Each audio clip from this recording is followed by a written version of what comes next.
All right, look how cool these water balloons are. They're reusable. They fill super easy. Joe, do you want to grab one and show how easy it is to fill? They have this unique design, so you just set it in the water and then you plop the little top down, and then it refills or it fills up like that. That way it is easy to fill. You don't have to worry about hoses. You can just put a bunch of them in at once and it'll automatically fill like that, and then it'll shut. So the design is very unique.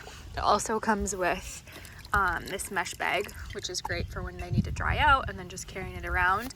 The one that I have is a 12 piece or 12 pack, so it comes with different colors.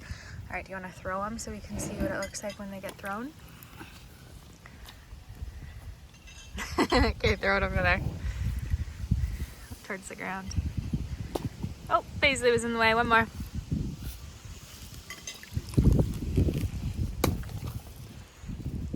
So then they explode once they hit the ground, but they still can kind of keep their shape.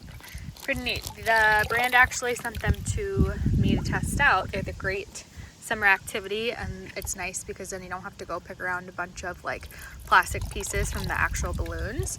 Since they're reusable, you just plop them back in your bucket of water and then you're good.